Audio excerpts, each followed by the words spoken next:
देव जय भोलेनाथ। नमस्कार, मैं साधना पांडे मार्गदर्शन पे आपका स्वागत करती हूँ।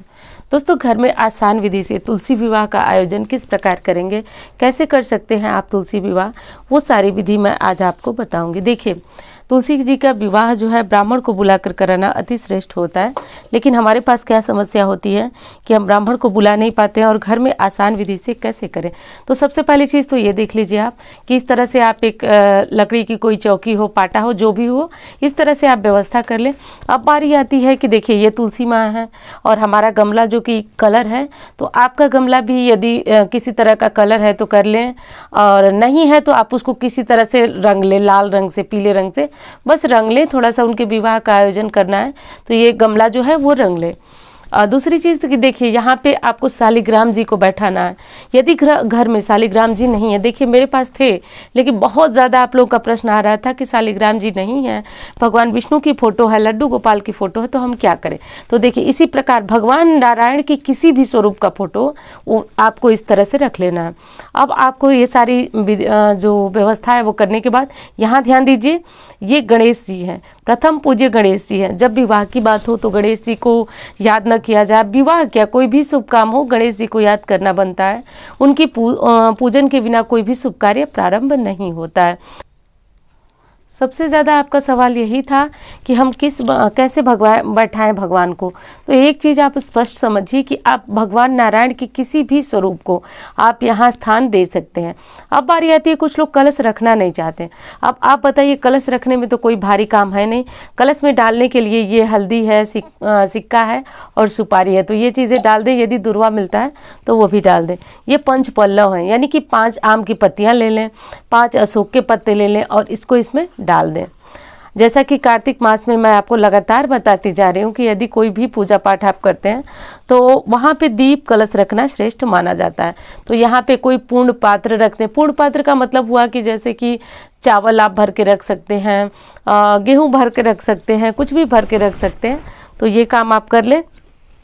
लेकिन एक चीज़ का ध्यान रखिएगा, आप कलश पे तो आपने चावल रखा है, लेकिन चावल जो है वह नारायण को आज के दिन क्या नहीं चढ़ेगा अक्षत के रूप में। यदि आप चढ़ाना चाहते हैं तो सफ़ेद तिल इन्हें अक्षत के रूप में चढ़ाएंगे। इसके ऊपर दीप प्रज्वलित करके दीप को रख देंगे। अब बारी आती है आपके पूजन की कि किस प्रकार आप पूजन करेंगे। सर्वप्रथम विघ्नहर्ता गणेश को याद करेंगे। ओम श्री गणेशाय नमः, ओम गंगणपतये नमः, ओम गंगणपतये नमः, ऐसे करेंगे। उसके बाद गणेश जी का पूजन करने के बाद हाथ में पुष्प लेकर के और भगवान को, नारायण को याद करेंगे और उनका आह्वान करेंगे। आह्वान करने के लिए आपको हाथों में पुष्प लेना है, और यदि आपने तिल सफ़ेद रखा है तो वो ले लें। नहीं लेने के बाद नहीं है तो थोड़ा सा जल और पुष्प लेकर के ऐसे हाथ जोड़ करके और उनका आह्वान करें। आह्वान में कहना ये होता है आपको कि हे नारायण, आपको मैं अपने यहाँ विवाह कार्यक्रम तुलसी माँ के साथ संपन्न कराने के लिए आपका आह्वान करता हूँ या करती हूँ, ऐसा बोलते हुए पुष्प यहाँ छोड़ देना है। वही चीज़ हो गई। तुलसी जी तो साक्षात रूप में हमारे यहाँ विराजमान हैं ही, तो इनकी जो आह्वान की आवश्यकता हमें नहीं होती है। गणेश जी का पूजन हम कर चुके हैं। इसके बाद नारायण का पूजन हम करेंगे, उनको स्नान कराएंगे। उसके बाद बारी आती है हमारी तुलसी माँ की। तुलसी माँ को भी हम स्नान कराएंगे। ये वरुण देव, कलश के रूप में जो वरुण देव विराजमान होते हैं, उनका भी हम स्नान कराएंगे। कराने के पश्चात दोस्तों उसके बाद हम हल्दी और केसर और दूध मिला करके रखे हैं, जो कि हम आज भगवान को हल्दी और केसर आज चढ़ाएंगे। तो जैसे विवाह कार्यक्रम में हल्दी होती है उसी प्रकार हम हल्दी लगाएंगे। और कुंवारी कन्या यदि इस प्रकार का कार्य करती हैं तो वैवाहिक जीवन में आने वाली जो बाधाएं हैं वो दूर होती हैं। तो इस तरह से आप भी कर लें।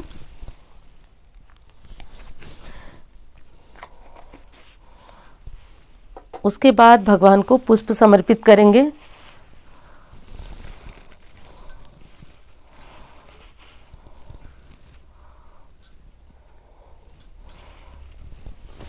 तुलसी माँ को पुष्प समर्पित करेंगे।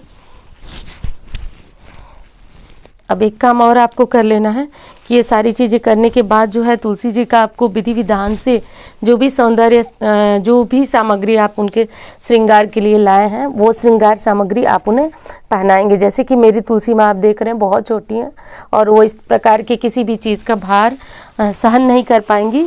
तो जो भी चीज़ें हैं मैं सिर्फ उनके ऊपर चढ़ा दूँगी और ऐसा करना जो है सही रहेगा, क्योंकि तुलसी माँ यदि आपकी बहुत छोटी हैं तो उनके ऊपर बहुत तरह के भार न रखें, बल्कि हाँ उनके पास सारी जो सामग्रियाँ हैं वो चढ़ा दें, इस प्रकार जिस तरह से मैंने चढ़ाया है। ये देखिए, ये बिंदी का पत्ता है, ये सारी चीज़ें आपको चढ़ा देनी है। वहीं पे नारायण की बात आती है, तो जैसे कि नारायण को कोई भी वस्त्र आप, जिसमें पीला वस्त्र बहुत ज़रूरी होता है, तो यदि आप पीला वस्त्र इन्हें पहनाते हैं तो श्रेष्ठ होता है। पीला वस्त्र पहना दें और इस विधि से करके आपको तुलसी माँ को सजा। देखिए, सजाने में मेरे कहने का अर्थ ये हुआ कि ये चुनरी है, ये मेहंदी है, बिंदी है, और ये महावर है, सिंदूर है, सारी चीज़ें आपको चढ़ा लेना।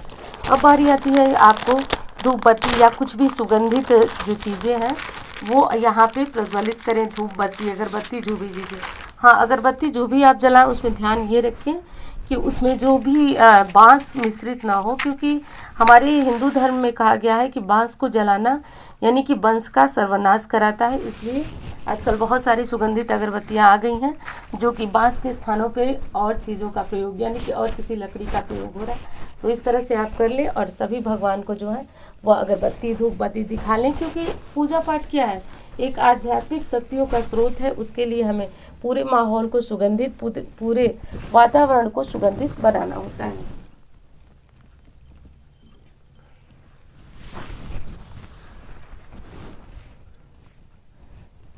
देखिए दोस्तों, मैं बहुत आसानी से, बड़ी आसान विधि से बता रही हूँ।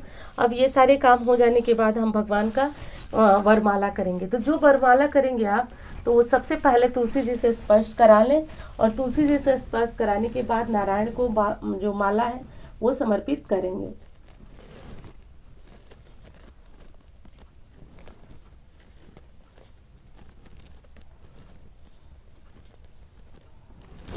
इसके बाद दूसरी माला को हम क्या करेंगे, नारायण से स्पर्श करा के और तुलसी माँ को पहना देंगे। इसके बाद दोस्तों बारी आती है गठबंधन की। अब हम गठबंधन करेंगे नारायण के साथ माँ तुलसी की। तो देखिए, गठबंधन करने के लिए ध्यान से देखिए आप, गठबंधन करने के लिए आप कोई और कपड़ा ले सकते हैं, रक्षा सूत्र ले सकते हैं, और इस रक्षा सूत्र को आप नारायण के पहले पहनाएं, उसके बाद माँ तुलसी को पहना दें। ये हो गया भगवान का गठबंधन। भगवान का गठबंधन करने के बाद आपको एक काम और करना है कि जब आप भगवान का गठबंधन कर लें, सारी चीज़ें कर लें, तो उन्हें जनेऊ भी आज के दिन समर्पित करना चाहिए। जनेऊ यदि पीला हो तो भी, सफ़ेद हो तो भी, जो भी हो आप उन्हें ज़रूर समर्पित करें। अब अगली चीज़ आती है माता तुलसी को चूड़ियाँ पहनाने की। तो जैसा कि आप देख ही रहे हैं कि मेरी तुलसी माँ बहुत छोटी है, क्योंकि विवाह के बाद जो है मैं इनको किसी मंदिर वगैरह में दान करूँगी, तो ये चूड़ियों का भार भी नहीं सहन कर सकती हैं, लेकिन मैं यहाँ पे चूड़ियाँ ज़रूर चढ़ाऊँगी। चूड़ियाँ क्या, सारी चीज़ें जो भी आपको लगे, सुहाग सामग्री, वो सारी चीज़ें आप ज़रूर चढ़ाएं। अब देखिए, एक चीज़ बताऊँ आपको कि अब नारायण से यहाँ आपको सिंदूर छुआ लेना है इस तरह से, और माँ तुलसी को लगाना है। लेकिन आज मैं क्यों नहीं लगा रही हूँ, इसलिए नहीं लगा रही हूँ क्योंकि आज तुलसी माँ का विवाह अभी हुआ नहीं है। मैं ये पूजा विधि आपको करके दिखा रही हूँ। आप क्या करें कि इस तरह से नारायण से स्पर्श करा लें सिंदूर, और सिंदूर स्पर्श कराते समय आप उनसे ये प्रार्थना करें कि हे नारायण, मैं आपके विवाह की वर्षगांठ माँ तुलसी के साथ मना रही हूँ। आप हमारे दाम्पत्य जीवन में या फिर जो भी आपकी कामना हो वो नारायण पूर्ण करें। इस प्रकार करके और तुलसी माँ की जितनी पत्तियाँ हैं, ध्यान दीजिए, जितनी भी पत्तियाँ हैं उनको आप विधि विधान से उन सब पे सिंदूर लगाएं। हाँ, बहुत लोगों का प्रश्न आ रहा था, रामा तुलसी, श्यामा तुलसी, कोई महत्व नहीं रखती है कि कौन सी तुलसी आपके पास है। जो भी तुलसी हो, आप सारी पत्तियों पे ध्यान से इस बात को समझिए, सिंदूर लगाएंगे। और यदि आपकी तुलसी माँ की टहनियाँ थोड़ी बड़ी हैं तो इसमें 2-3 चूड़ियाँ इस तरह से करके उनको पहना भी दिया जाएगा। पहनाने के बाद जो है आपकी पूजा विधि, अब भगवान को भोग समर्पित करेंगे, जैसे विवाह कार्यक्रम में होता है, तो इस विधि से करके भगवान को भोग समर्पित करेंगे। भोग समर्पित करने के बाद जो है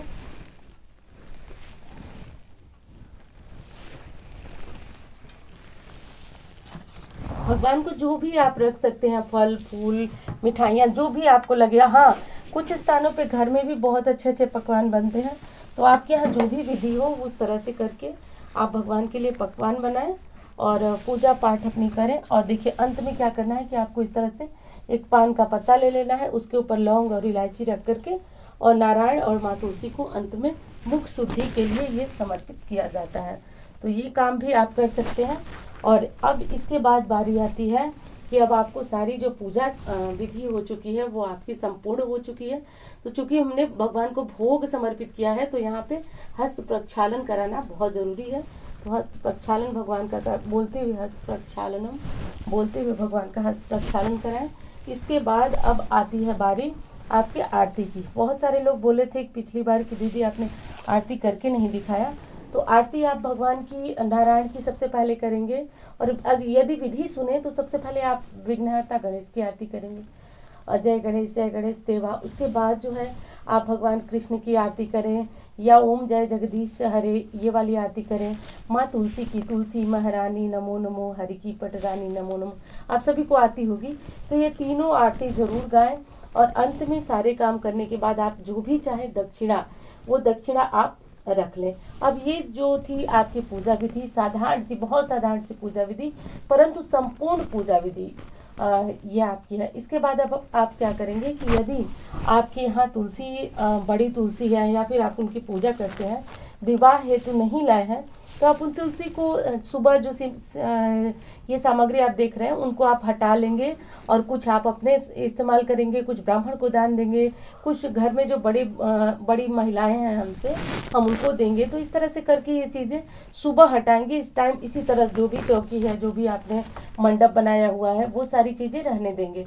और उसके बाद आप, हाँ एक चीज़ मैं भूल गई दोस्तों, आप यहाँ पे गन्ने का मंडप यदि बनाते हैं तो बेहद शुभ होता है। गन्ने का मंडप बना करके और तब पूजा करते हैं तो ये बेहद शुभ होता है। यदि गन्ना आपको प्राप्त हो तो आप जरूर लाएं और गन्ने का मंडप बनाएं, इस तरह से पूजन करें, विवाह करें। और ऐसा करने से दोस्तों हमारे सुख सौभाग्य में वृद्धि होती है और तुलसी माँ की कृपा से, नारायण की कृपा से जीवन में आने वाली संपूर्ण बाधाएं दूर होती हैं। तो इस तरह करके विवाह करें, आरती करें। और उसके बाद यदि आपके पास समय बचता है तो बैठ करके विवाह का जो गान होता है, शादी में जो गाए जाने वाले गीत होते हैं, उसको थोड़ी देर बैठ के गाएं, भजन करें, भक्ति करें। और उसके बाद जो है नारायण से आशीर्वाद लें, माँ तुलसी से आशीर्वाद लें कि हमारे सुख सौभाग्य में वृद्धि हो। इस तरह से करके साधारण विधि से हम घर पे तुलसी विवाह कर लेंगे। तो अब जितने भी प्रश्न आपके आ रहे थे कि तुलसी विवाह नहीं करना चाहते हैं, बिना किए कुछ उपाय बताइए, तो उनके लिए तो ये बहुत अच्छा उपाय है। वो तुलसी विवाह साधारण विधि से किस प्रकार कर सकते हैं। हाँ, और यदि गन्ने हैं तो आप इस तरह से लगा के मंडप बना लें। और आज के दिन गन्नों की भी पूजा होती है तो आपको इनका पूजन भी करना आवश्यक होता है। तो आज के दिन यदि गन्ने मिल जाए तो बहुत श्रेष्ठ होता है, आप उनका मंडप जरूर बनाएं और उनका पूजन भी जरूर करें।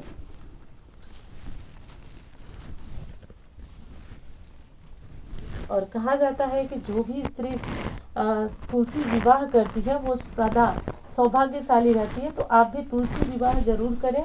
और इस प्रकार दोस्तों ये छोटी सी साधारण सी विधि थी। जो लोग ये कह रहे थे कि तुलसी विवाह बहुत भारी है, नहीं कर सकते, उनके लिए आसान सी विधि है।